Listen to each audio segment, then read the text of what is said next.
The battlefield was a ruin of scorched earth and broken bodies, where the groans of the dying mixed with the eerie silence of a war that had just ended. Smoke still rose from the wreckage of both Terran and Zalari war machines, but the guns had gone quiet. The ceasefire, announced only hours ago, had come too late for most. Dr. Elias Vance crouched behind the hull of a destroyed tank, his medipack clutched tightly to his chest. Blood, none of it his own, spattered his sleeves. His hands trembled, not from fear, but exhaustion. In his 34 years, Elias had seen more death than he ever cared to remember. Once a top-tier trauma surgeon on Earth, he'd lost everything: his license, his wife, his will to live, after a surgical miscalculation took the life of a senator's son. War had become his only purpose.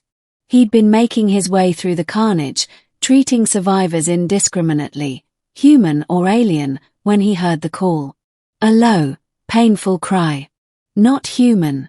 He turned, moving cautiously through the cracked terrain, his pulse steady, measured.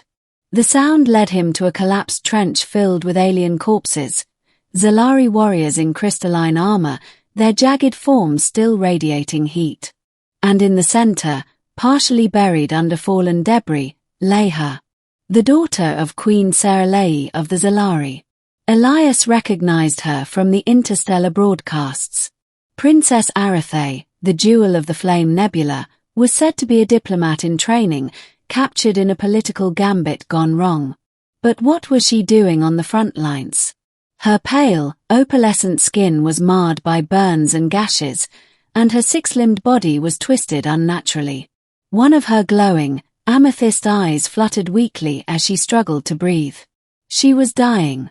And no one dared approach. A group of Zalari medics stood at a distance, watching helplessly. Elias raised a hand to them. "Why aren't you helping her?" One of the crystalline medics replied telepathically, a strange pressure in Elias's skull. "We cannot. Her body rejects our touch in its damaged state. Her mother forbade foreign interference. She would rather let her die than risk contamination by human hands." Another added, "But we cannot reach her in time with our protocols. The Queen would demand perfection. We would be punished for failure." Elias stared at them, stunned. "So you'll just let her die out of fear?" "We are not permitted to act without royal clearance. You would be executed if you tried." Elias looked down at the injured princess again. A gaping wound had punctured her thoracic cluster, a complex organ he only barely understood from wartime anatomy briefings. Still, she was alive. Barely. He considered walking away. He thought about the Dishonor, the trial, the whispers of incompetence after his mistake back home. But he also thought of the young girl on his operating table 2 years ago, whose mother he could never look in the eyes again. And he made a decision. "I've got nothing left to lose anyway," he muttered, and dropped to his knees beside the princess. Gasps and shouts erupted from behind him, both human and alien. But Elias tuned them out, activating his mediglove and scanning her vitals. Her physiology was failing. Organs shutting down. He'd need to stabilize her heart core first, then regulate her oxygenation sacs, whatever counted for lungs in her anatomy. "Stay with me, princess," he whispered, reaching into his pack and pulling out a hybrid injector. It wasn't made for Zalari, but it would have to do. He pierced her pale flesh and administered the nanostabilizer. Her body twitched violently, eyes rolling back. But then, stabilization. He quickly cleaned her wounds, sealing the worst of them with biofoam. She convulsed again, emitting a guttural sound that might have been a cry or a curse. Her inner organs shimmered through translucent skin, more alien than any being he'd ever touched. But his hands didn't shake now. A group of Zalari guards began to approach, weapons drawn. "Stop!" shouted a human officer.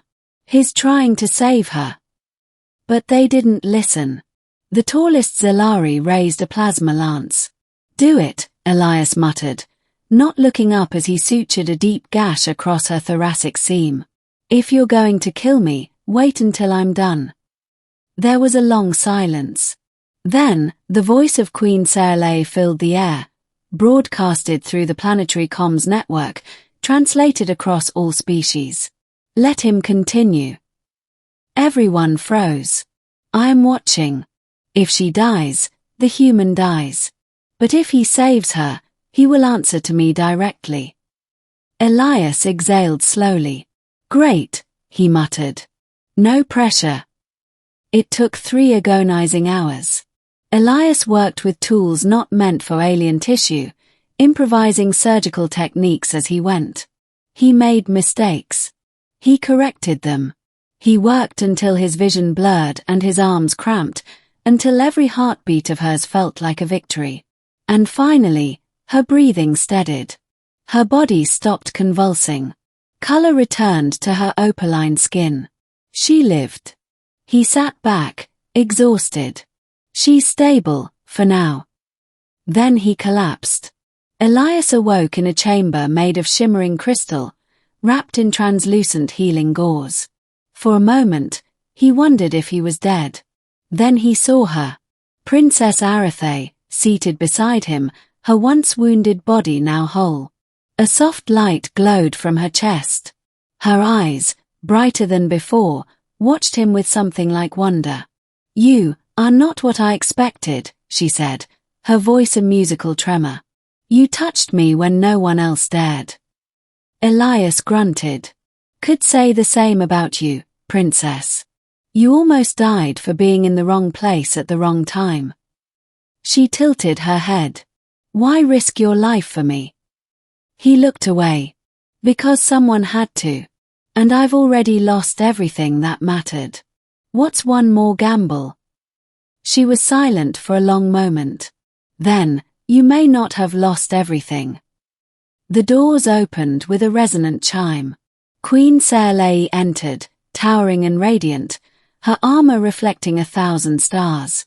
Behind her, human and Zalari officials stood in silence. She approached Elias and looked down at him. "You defied orders. Touched royalty with unclean hands. Interfered in Zalari sovereign affairs." He met her gaze. "Yeah, I did." A long pause. Then she knelt beside him. "And you saved my daughter's life. In doing so, you may have saved this peace. What you did cannot be undone. Nor will it be forgotten." Elias tensed. "You now owe the crown a debt. And in Zalari culture, such a debt can only be repaid through service to the one whose life you preserved." He blinked. "Wait. What kind of service?" Princess Arathe stood and extended her hand toward him. "I want you at my side, human. Not as a servant, but as an advisor, a healer, and a friend, if you'll allow it." Elias stared at her outstretched hand. He had nothing back home. Nothing waiting for him.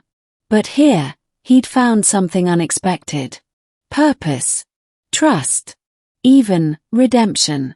He reached out and took her hand. "Guess I'm not done yet."